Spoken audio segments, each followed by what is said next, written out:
ಓಂ ನಮೋ ನಾರಾಯಣ, ಓಂ ನಮೋ ನಾರಾಯಣ. ಈಗ ಏನು ಹೇಳಕ್ಕೆ ಬಂದಿದ್ದೀನಿ ಅಂದರೆ ನಾನು ರಾಜ್ಯದಲ್ಲಿರ್ತಕ್ಕಂಥ ಕಾಂಗ್ರೆಸ್ ಪಾರ್ಟಿ ಮತ್ತು ಡಿ ಕೆ ಶಿವಕುಮಾರ್ ಅವರು ಮತ್ತು ಕೆ ಜಾರ್ಜು ಡೆಲ್ಲಿಗೆ ಹೋದರು. ಏನಕ್ಕೆ ಹೋದರು ಅಂತಂದರೆ ಡಿ ಕೆ ಶಿವಕುಮಾರ್ಗೆ ಅಸ್ಸಾಂನ ಜವಾಬ್ದಾರಿ ಕೊಟ್ಟಿದ್ದಾರೆ, ಕೆ ಜಾರ್ಗೆ ಕೇರಳದ ಕೊಟ್ಟಿದ್ದಾರೆ. ನೆಕ್ಸ್ಟ್ ಬರೋ ಏಪ್ರಿಲ್ ಮಾರ್ಚಲ್ಲಿ ಎಲೆಕ್ಷನ್ ನಡೀತದೆ. ಅದಕ್ಕೋಸ್ಕರವಾಗಿ ಅವ್ರನ್ನ ಉಸ್ತುವಾರಿಯಾಗಿ ನೇಮಕ ಮಾಡಿದ್ದಾರೆ. ಆ ಉಸ್ತುವಾರಿ ನೇಮಕನೀಗ ನಿಭಾಯಿಸೋಕ್ಕೋಸ್ಕರ ಅವರು ದಿಲ್ಲಿಗೆ ಹೋದರು. ದಿಲ್ಲಿಗೆ ಹೋಗಿ ಏನು ಮಾತುಕತೆ, ರಾಹುಲ್ ಗಾಂಧಿ ಭೇಟಿಯಾಗಿ ರಾಹುಲ್ ಗಾಂಧಿ ಹತ್ರ ಒಂದು ಅರ್ಧ ಗಂಟೆ ಸುಮಾರು ಹೊತ್ತು ಕೂತಿದ್ರು ಅಂತ ಇಟ್ಕೊಳ್ಳಿ. ಭೇಟಿ ಆಯಿತು. ಏನು ಮಾತಾಡಿದ್ರು ಅಂತ ಗೊತ್ತಿಲ್ಲ. ಅಲ್ಲ, ನಮ್ಮ ರಾಜ್ಯದ ಬಗ್ಗೆ ಏನು ಮಾತಾಡೋರೆ ಅಂತ ಗೊತ್ತಿಲ್ಲ. ಅಸ್ಸಾಂನ ಎಲೆಕ್ಷನ್ ಬಗ್ಗೆ ಮಾತಾಡಿರ್ತಾರೆ. ನಮ್ಮ ರಾಜ್ಯದ ಬಗ್ಗೆ ಮುಖ್ಯಮಂತ್ರಿ ಬದಲಿ ಮಾಡಬೇಕೋ ಬೇಡವೋ ಅನ್ನೋದ್ರ ಬಗ್ಗೆ ಮಾತಾಡಿಲ್ಲ ಅಂತ ಅನ್ಕೋತಾ ಇದ್ದೀನಿ. ಯಾಕೆ ಹಂಗಂತಂದರೆ ರಾಹುಲ್ ಗಾಂಧಿಗೆ ಕರ್ನಾಟಕ ಸ್ಟೇಟ್ ಬಗ್ಗೆ ಅವ್ನಿಗೆ ಬದಲಿ ಮಾಡೋಕ್ಕಾಗಲಿ ಇದನ್ನು ಮಾಡೋಕ್ಕಾಗಲಿ ಇಷ್ಟೇ ಇಲ್ಲ. ಕಾರಣ ಏನು ಅಂತಂದರೆ ಸಿದ್ದರಾಮಯ್ಯನೇ ಮುಂದರಿಲಿ, ಮತ್ತು ಇನ್ನು ಪ್ರಾಬ್ಲಮ್ಗಳಾಗೋದು ಬೇಡ ಹಂಗಂತ ಹೇಳ್ಕೊಂಡು ಅವರು ಮುಂದಕ್ಕೆ ತಳ್ಕೊಂಡು ಹೋಗ್ತಾ ಇದ್ದಾರೆ. ಅವರು ಅಲ್ಲಿಂದ ತಪ್ಪಿಸ್ಕೋತಾ ಇದ್ದಾರೆ. ಅದಕ್ಕಾಗಿ ಇವ್ರಿಗೆ ಯಾವುದೇ ಆದ ಸಮಯನ ಕೊಟ್ಟಿಲ್ಲ. ಮೊನ್ನೆ ಕೊಟ್ಟರಲ್ಲ, ಎಲ್ಲಿ ಕೊಟ್ಟರು? ಫುಟ್ಪಾತಲ್ಲಿ ಕೊಟ್ಟರು ಗೊತ್ತಾ ಸಮಯ? 2 ನಿಮಿಷ ಫುಟ್ಪಾತಲ್ಲಿ. ನನಗೆ ನಾಚಿಕೆ ಆಗ್ತದೆ. ಒಬ್ಬ ಏನು ರಾಷ್ಟ್ರೀಯ ಪಕ್ಷದ ವ್ಯವಸ್ಥಾಪಕ ರೋಡಲ್ಲಿ ನಿಂತ್ಕೊಂಡು ಮಾತಾಡ್ತಾ ಇದ್ದಾರೆ. ಆ ಪತ್ರಕರ್ತರಿಗೆ ಒಂದು ಭೇಟಿ ಇಲ್ಲ, ಅವ್ರ ಹತ್ರ ಒಂದು ಸಂದರ್ಶನ ಇಲ್ಲ. ಎಲ್ಲ ಹೇಳ್ತಾರೆ ಮೋದಿಯವ್ರು ಟೈಮ್ ಕೊಡೋಲ್ಲ ಪೇಪರ್ನವ್ರಿಗೆ, ಹಂಗೆ ಹಿಂಗೆ ಅಂತ. ರಾಹುಲ್ ಗಾಂಧಿ ಎಷ್ಟು ಬ್ಯುಸಿ ಆಯಿತು ನೋಡಿದ್ರ ಪತ್ರಕರ್ತರ. ಅದಕ್ಕೇ ಹೇಳೋದು, ಒಂದು ಕಾಲಕ್ಕೆ ಅವ್ರಿಗೆ, ಒಂದು ಕಾಲಕ್ಕೆ ಇನ್ನೊಬ್ಬರಿಗೆ ಅಂತ. ಪ್ರತಿನಿತ್ಯನೂ ಒಬ್ಬೊಬ್ಬರಿಗೆ ಒಂದೊಂದು ಸಮಯ ಬರ್ತದೆ. ಅಲ್ಲಿವರೆಗೂ ನಾವು ಏನು ಸಹಿಸ್ಕೋಬೇಕು ಅವನ್ನೆಲ್ಲ. ಯಾಕೆ ಸಹಿಸ್ಕೋಬೇಕು ಅಂತಂದರೆ ಇವತ್ತಿನ ಸಮಾಜ ಇರೋದೇ ಹಂಗೆ.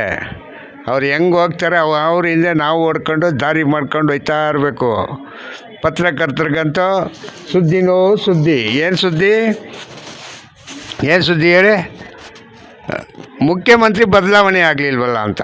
ಏನ್ರಿ 2.5 ವರ್ಷದಿಂದನೂ ಹೇಳ್ಕೊಂಡೇ ಬರ್ತಾಯಿದ್ದೀರಾ ಮುಖ್ಯಮಂತ್ರಿ ಬದಲಾವಣೆ. ಪತ್ರಕರ್ತರಿಗೂ ಪಾಪ ಎಲ್ಲ ಏನು ಒಂದು ಇದು ಬಿಸ್ಲರಿ ನೀರು ಇಲ್ಲ ಕಿನ್ಲೆ ವಾಟರ್ ತೆಗೆದಿಕ್ಕೊಂಬಿಡಿ ಕುಡಿಸ್ತಾ ಇದ್ದಾರೆ ಇವರು. ಕುಡಿತಾಯಿರಿ ನೀವು, ಭಾಳ ಚೆನ್ನಾಗಿರ್ತದೆ ಇದು.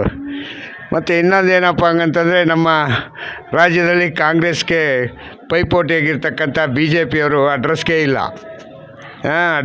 ಅಂದರೆ ಹೆಂಗೆ ಅಂತಂದರೆ ಯಾವ ರೀತಿ ಅಂತಂದರೆ BJP ಇದೆಯಾ ನಮ್ಮ ರಾಜ್ಯದಲ್ಲಿ ತನ್ನ ಮಟ್ಟಕ್ಕಾಗಿದೆ. ಆರ್ ಅಶೋಕ್ ಅವ್ರು ಎಲ್ಲೋಗ್ಬಿಟ್ರೋ ಗೊತ್ತಿಲ್ಲ, ವಿಜಯೇಂದ್ರ ಅವ್ರು ಎಲ್ಲೋದ್ರೋ ಗೊತ್ತಿಲ್ಲ. ಮುಂದೆ ಓಡ್ ಬರ್ತಾರೆ ಏನೋ ಎಲ್ಲ. ಏನು ಯಾವಾಗ ಓಡ್ ಬರ್ತಾರೆ, ಯಾವಾಗ ಅಂತ ವಿಷಯನೇ ಗೊತ್ತಿಲ್ಲ. ಹೇಳಿ. ಆಮೇಲೆ ಈಗ ಮೊನ್ನೆ ಏನೋ ಇಲ್ಲಿ ಬಳ್ಳಾರಿನಲ್ಲಿ ಎಲ್ಲರೂ ಮೀಟಿಂಗ್ ಮಾಡಿದ್ರು ಅಂತ ಅಂದ್ಕೊಳ್ತೀನಿ. ಯಾರು? ಶ್ರೀರಾಮುಲು, ಜನಾರ್ದನ್ ರೆಡ್ಡಿ, ಬೊಮ್ಮಾಯಿ, ಬಸವರಾಜ ಬೊಮ್ಮಾಯಿ ಅವರು, ಮತ್ತು ಗೋವಿಂದ ಕಾರಜೋಳ ಅವರು, ಮತ್ತು ಚೆಲುವಾದಿ ನಾರಾಯಣ ಸ್ವಾಮಿ ಅವರು, ಹೀಗೆ ಎಲ್ಲರೂ ಮಾತಾಡಿದ್ದಾರೆ. ಏನಂತ ಮಾತಾಡಿದ್ದಾರೆ? ಈ ಕಾಂಗ್ರೆಸ್ಸು ಭ್ರಷ್ಟ ಸರ್ಕಾರ, ಭ್ರಷ್ಟ ಆಡಳಿತ, ಹಂಗೆ ಹಿಂಗೆ ಅಂತೆಲ್ಲ ಹೇಳ್ತಾ ಇದ್ದಾರೆ. ಆದರೆ ಈಗ ಕೊಲೆಗಡಕರ ಸರ್ಕಾರ ಕೂಡ ಹೌದು ಅಂತ ಹೇಳಿದ್ದಾರೆ. ಆದರೆ ಈಗ ನಿನ್ನೆ ಏನೋ ಒಂದು ಹೊಸದಾಗಿ ಒಂದು ಇದಾಯಿತು. ಅಬಕಾರಿ ಇಲಾಖೆಯಲ್ಲಿ 200 ಕೋಟಿನ 300 ಕೋಟಿನ ಅವ್ಯವಹಾರ ಆಗಿದೆ ಹೆಂಗಂತೇಳಿ ಇದು ನಡೀತು. ಅದೇನು ಎಷ್ಟು ಕೋಟಿ ಸುಳ್ಳೋ ನಿಜನೋ ಗೊತ್ತಿಲ್ಲ, 2 ಕೋಟಿನೋ ಗೊತ್ತಿಲ್ಲ. ಒಟ್ಟಿನಲ್ಲಿ ಏನು ಅಂತಂದರೆ ಅವ್ರನ್ನೀಗ ತಗೊಂಡೋಗಿ ಜೈಲಿಂದ ಇದಕ್ಕೆ ಜಡ್ಜ್ ಮನೆಗೆ ತಗೊಂಡೋಗಿ ಅವ್ರನ್ನೀಗ ಪ್ರೊಡ್ಯೂಸ್ ಮಾಡಿದ್ದಾರೆ. ಅವರೀಗ ಜೈಲಲ್ಲಿದ್ದಾರೆ ಹೆಂಗಂತ. ಅಧಿಕಾರಿಗಳು ಮತ್ತು ಈ ಮಂತ್ರಿಗಳ ಸಾಮಿಲಿಂದ ಏನಾಗಿದೆ, ತಿಮ್ಮಾಪುರ ಅವರು ಮಂತ್ರಿ, ತಿಮ್ಮಾಪುರ ಅವ್ರು ಮಾಡಿದ ತಪ್ಪುಗೋ, ಇಲ್ಲ ತಿಮ್ಮಾಪುರ ಮಗ ಮಾಡಿದ ತಪ್ಪುಗೋ, ಇಲ್ಲ ಅವರ ಸಹಪಾಠಿಗಳು ಮಾಡಿದ ತಪ್ಪುಗೋ ಗೊತ್ತಿಲ್ಲ, ಅಧಿಕಾರಿಗಳು ಬಲಿಯಾಗ್ತಾರೆ. ಕಾರಣ ಏನು ಅಂತಂದರೆ ಇವ್ರಿಗೂ ಅರ್ಥ ಮಾಡ್ಕೋಬೇಕು. ಯಾಕೆ ಕೈ ಒಡ್ಡಬೇಕು ಕಾಸ್ನಿಗ? ಹೋಗಿ ತಗೊಂಡೋಗಿ ಕೊಡೋದಿದ್ರೆ ಅವ್ರ ಹತ್ರ ಕೊಡುವಾಗ್ರೆ ಅನ್ಬೇಕು. ಯಾಕೆ ಇವ್ರು ದೊಡ್ಡ ಚೇಲಗಳಾಗಬೇಕು ಇವರು?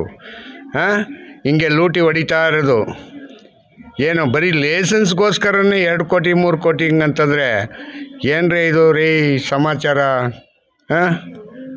ಹೆಂಗಪ್ಪ ಇದು? ಯಾವ ರೀತಿ ಆ ಸಂಪತ್ತು ನಿನಗೆ ಅದೇ 2 ಕೋಟಿ ತಗೊಂಡೋಗ್ಬಿಟ್ಟು ಆ ಸಂಪಾದನೆ ಮಾಡೋ ಬದಲು ಪೋಸ್ಟ್ ಆಫೀಸಲ್ಲೋ ಮತ್ತು ಇದರಲ್ಲೋ ಇಕ್ಬಿಟ್ರೆ ನೀವು ಬರೋ ಬಡ್ಡಿನೇ ಸಾಕಲ್ಲಪ್ಪ, ವ್ಯವಹಾರನೇ ಮಾಡೋಂಗಿಲ್ಲ. 2 ಕೋಟಿ ಲಂಚ ಕೊಟ್ಬಿಟ್ಟು ವ್ಯವಹಾರ ಮಾಡೋದಾದರೆ 2 ಕೋಟಿ ಲಂಚ ಹಾಕಬೇಕು, ಮತ್ತು ಆ 2 ಕೋಟಿ ಬಂಡವಾಳ ಹಾಕ್ಕೋಬೇಕು. 4 ಕೋಟಿ ನಿನಗೆ ಹಂಗೆ ತಗೊಂಡೋಗ್ಬಿಟ್ಟು ಫಿಕ್ಸೆಡ್ ಮಾಡಿಬಿಡಿ, ಅದರಲ್ಲೇ ಜೀವನ ಆಗ್ತಾ ಇರ್ತದಲ್ಲ. ಯಾಕ್ರಿ ಇಷ್ಟೊಂದು ರಿಸ್ಕು ಇವ್ರಿಗೆಲ್ಲ ಕಳ್ಳರಿಗೆಲ್ಲ ಕುಡಿಸ್ಕೊಂಡು ತಿನ್ನಿಸ್ಕೊಂಡು? ನನಗೇನೋ ಇದು ಸರಿ ಅನಿಸ್ಲಿಲ್ಲಪ್ಪ. ಲಂಚ ಕೊಡೋರಿಗೆ ಹೇಳ್ತಾ ಇರೋದು ನಾನು. ಈಸ್ಕೊಳ್ಳೋನು ಈಸ್ಕೊತಾನೆ, ಏನು ಯಾವನು ಬಿಡಲ್ಲ ಅವನು. ಯಾಕೆಂತಾರೆ ಅವನ ಕೈಯಲ್ಲಿ ದುಡಿಯೋಕ್ಕೆ ಶಕ್ತಿ ಇಲ್ಲ, ಲಂಚ ಈಸ್ಕೊಳ್ಳೇಬೇಕು, ಈಸ್ಕೊತಾನೆ. ಏನು ನನಗೆ ಅರ್ಥ ಆಗಲಿಲ್ಲಪ್ಪ. ಲಂಚ ಕೊಟ್ಟರೆ ಕೆಲಸ ಮಾಡಬೇಕು ಅಂತ ಅನ್ನೋದು ನನಗೆ ಅರ್ಥ ಆಗಲಿಲ್ಲ. ಬೇಡ ಕೆಲಸ, ಬೇರೆ ವ್ಯವಹಾರ ಮಾಡಿ. ಆವಾಗ ಲಂಚ ಕೊಡೋದು ತಪ್ಪುತ್ತೆ. ಈಗಲೇ ಎಲ್ಲದಕ್ಕೂ ಏನು ಖಾತೆ ಕಂದಾಯ ಎಲ್ಲಕ್ಕೂ ಲಂಚ ಕೊಡ್ತೀರಾ, ಅದಕ್ಕೂ ಇದಕ್ಕೂ ಕೊಟ್ಟರೆ ಮತ್ತು ಇನ್ನೇನಿದೆ? ಹೇಳಿ. ಈ ಥರವಾಗಿ ಸರಿಯಾದ ಕ್ರಮವಲ್ಲ. ಮತ್ತು BJPಯವರು ಮತ್ತು ಇವರು JDSನವರು ಸ್ವಲ್ಪ ಬಟ್ಟೆ ಒಗ್ಸ್ಕೊಂಡು ಮತ್ತೆ ಎದ್ದು ನಿಂತ್ಕೊಂಡು ಎಲ್ಲರೂ ಪ್ರತಿಯೊಂದು ಇದರಲ್ಲೂ ಇವ್ರನ್ನೀಗ ಧಿಕ್ಕರಿಸೋಕ್ಕೆ, ಸಿದ್ದರಾಮಯ್ಯನ ಧಿಕ್ಕರಿಸೋಕ್ಕೆ ಆಗಲ್ಲ ಹಂಗಂತಂದರೆ ಇನ್ನೇನಕ್ಕೆ ನೀನು ವಿರೋಧ ಪಕ್ಷ ನಾಯಕರಾಗಿದ್ದೀರಾ ಮಿಸ್ಟರ್ ಅಶೋಕ್ ಅವರೇ? ಸಿದ್ದರಾಮಯ್ಯನಿಗೆ ಹೆದರ್ಸೋಕ್ಕೆ ಆಗಿಲ್ಲ ಎಲ್ಲೂ. ಅವ್ರು ಹೇಳ್ಕೊಂಡು ಹೋಯ್ತಾವ್ರೆ, ನೀವು ಕೇಳಿಸ್ಕೊಂಡು ಹೋಯ್ತಾ ಇದ್ದೀರಾ. ನಿಮಗೆ ಕಿವಿ ಇಲ್ವಾ? ಇಲ್ಲ ಅವ್ರಿಗೆ ಹೇಳೋದು ಕೇಳಲ್ವಾ? ಏನಾದ್ರು ಒಂದು ಆಗಲೇಬೇಕಲ್ಲ. ನನಗೆ ಯಾಕೋ ತುಂಬ ಈ ನಡುವೆ ಅಂತೂ ನಾನು 15 ದಿವಸದಿಂದ ನೋಡ್ತಾ ಇದ್ದೀನಿ, ಏನಾದರೂ ಒಂದು ವಿಷಯ ಹೇಳ್ತಾವ್ರೆ, ಪೇಪರಲ್ಲಿ ಬರ್ತದೆ ಹಂಗಂತಂದರೆ ಎಲ್ಲೂ ಇಲ್ಲವೇ ಇಲ್ಲ. ಅಲ್ಲಿ BJPಯವ್ರ ವಿಷಯನೇ ಇಲ್ಲ, ವಿರೋಧ ಪಕ್ಷದ ವಿಷಯನೇ ಇಲ್ಲ. ಮಾತೆತ್ತರೆ ಇವರಿಬ್ಬರದೇ. ಮುಖ್ಯಮಂತ್ರಿ ಆಗಬೇಕು, ಮುಖ್ಯಮಂತ್ರಿ ಆಗಲ್ಲ. DK ಶಿವಕುಮಾರ್ ಮುಖ್ಯಮಂತ್ರಿ, DK ಶಿವಕುಮಾರ್ ಇಂದಾಗತ್ತೆ, ನಾಳೆ ಆಗುತ್ತೆ, ನಾಳಿದ್ದಾಗತ್ತೆ. ಬರೆದಿದ್ದು ಪೇಪರಲ್ಲಿ.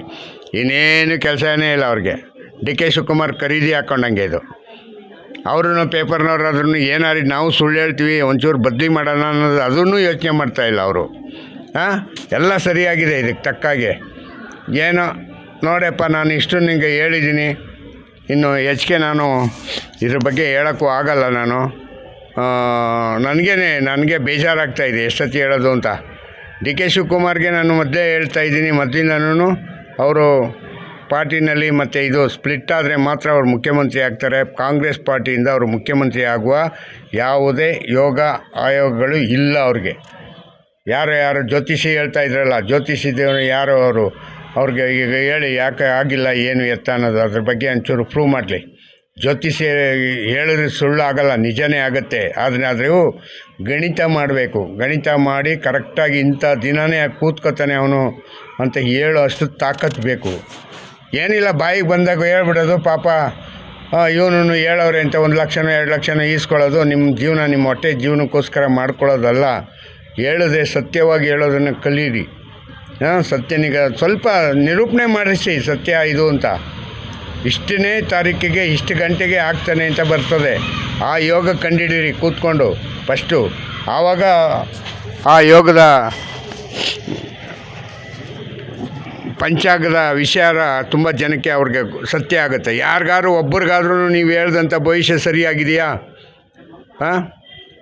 ಪೇಪರ್ನವ್ರು ಹೇಳ್ದಂಗೆ ಹೇಳ್ತಾ ಇರ್ತೀರಲ್ಲ, ನಾಳೆ ಆಗೋಯ್ತಾರೆ, ನಾಳಿದ್ದಾಗ ಹೋಗ್ತಾರೆ, ಈಗ ಹೋದ್ರು ಡೆಲ್ಲಿಯಿಂದ ಬಂದರು, ಬರೀ ಇದೇನೇ ಆಗೋಯ್ತು. ಹಿಂಗೆ ದಿನ ತುಂಬಿಸಿ ಹೇಳ್ಕೊಂಡು ಹೋಯ್ತಾನೇ ಇದ್ದೀರಾ. ನಾವು ಕೇಳಿಸ್ಕೊಂಡು ಹೋಯ್ತಾನೆ ಬರ್ತಾನೆ ಇದ್ದೀವಿ. ಅರ್ಥ ಆಯ್ತಾ? ಇನ್ನು ನಾನು ಜೈ ಹಿಂದ್, ಜೈ ಕರ್ನಾಟಕ ಮತ್ತು ಹೆಚ್ಚಿನ ಮಾತಾಡಲ್ಲ. ನನ್ನ ಸಬ್ಸ್ಕ್ರೈಬ್ ಮಾಡ್ಕೊಳ್ಳಿ ಮತ್ತು ಶೇರ್ ಮಾಡಿ. ಜೈ ಹಿಂದ್, ಜೈ ಕರ್ನಾಟಕ ಮತ್ತು ಓಂ ನಮೋ ನಾರಾಯಣ.